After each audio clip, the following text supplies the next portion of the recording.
নিয়মিতভাবে রেইডের প্রক্রিয়া শুরু হয়েছে। অলরেডি দুবার রেইড হয়েছে, কিন্তু এর আগেও আমরা রেইড করেছিলাম। এটা করার দায়িত্ব মূলত সিটি কর্পোরেশন এবং আমাদের গণপূর্ত মন্ত্রণালয়, তারা সিটি করছে, আমাদের প্রতিনিধি তাদের থাকছে। এবার একটা বিশেষ কমিটি তারা তৈরি করেছে যাতে এই অভিযানগুলো যেন নিয়মিত করা হয় এবং ফলাফলগুলো পর্যবেক্ষণ করা হয়। আর এছাড়া পর্যাপ্ত আলোর ব্যবস্থা করা, লাইটিং এবং সিসিটিভির ব্যবস্থা করা, এই দুটো সিদ্ধান্ত নিয়েছে। তারা ইতিমধ্যে কাজ শুরু করেছে।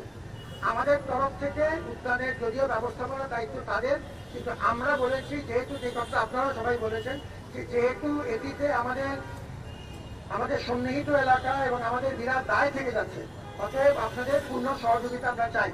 এখন পর্যন্ত সরকারি সহযোগিতা এই ক্ষেত্রে পাওয়া গেছে, তাদেরকে ধন্যবাদ জানাচ্ছি। আমরা নিয়মিত করছি।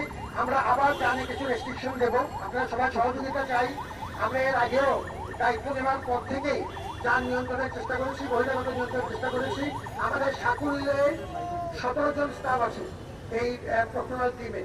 আমরা কিছু ভলান্টিয়ার জোগাড় করেছি, কিছু অতিরিক্ত মানুষ জোগাড় করে এখন মোটামুটি 30-35 জন একটা দল আছে। এটি একান্তই অপ্রতুল। মানুষের সহযোগিতা ছাড়া, অংশীজনদের সহযোগিতা ছাড়া এটা করা খুব কঠিন।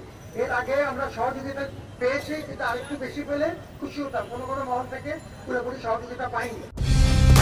কালার এক্সপার্ট, জর্জ স্যাপ এবং মাইল্ড অন হ্যান্ডস টেকনোলজি সমৃদ্ধ অরিক্স ক্রিস্টাল ওয়াশ আপনার লন্ড্রি এক্সপার্ট।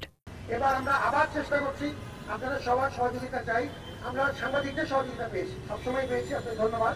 আপনারা ভালো থাকুন এবং এই উদ্যোগে আমরা সবাই মিলে, আমি আবারও বলছি, সমস্ত রাজনৈতিক দলাদলির ঊর্ধ্বে উঠে এটি ন্যায় বিচারের স্বার্থে আমাদের ঐক্যবদ্ধ সংহতি প্রয়োজন এবং সেটি আমরা ইনশাআল্লাহ আল্লাহর রহমতে অর্জন করে থাকবো এবং তার জন্য যা প্রয়োজন সেজন্য আমরা সবাই একসাথে আছি।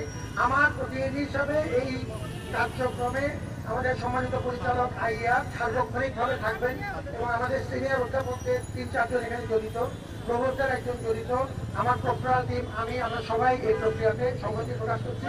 আমরা ধৈর্য ধরবো, আমরা বিশৃঙ্খলা করবো না, আমরা রাজনৈতিক কোন রকম দলাদলিতে পা দেব না, কিন্তু আমরা আমাদের লক্ষ্য অর্জন করব।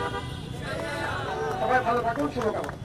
দেখছিলেন যে ঢাকা বিশ্ববিদ্যালয়ের ভিসি তিনি কথা বলছিলেন এবং কিছুক্ষণ পরে এইখান থেকে মিছিল নিয়ে শাহবাগ যে থানা রয়েছে সেই শাহবাগ থানার সামনে যাওয়া হবে এবং শাহবাগ থানার সামনে গিয়ে আবারও তাদের জানেন যে গতকালও শাহবাগ থানা অবরোধ করা হয়েছিল, আজকেও সেখানে যাওয়া হবে এবং পুলিশের পক্ষ থেকে তারা সেখানে কথা বলবেন এবং যেটি বলছিলেন যে স্বরাষ্ট্র মন্ত্রণালয়ের সঙ্গে একটি বৈঠক রয়েছে। তো সবকিছু মিলিয়ে এই ছিল এখন পর্যন্ত ঢাকা বিশ্ববিদ্যালয়ের সাম্য হত্যা প্রতিবাদে যে কর্মসূচি চলছে তার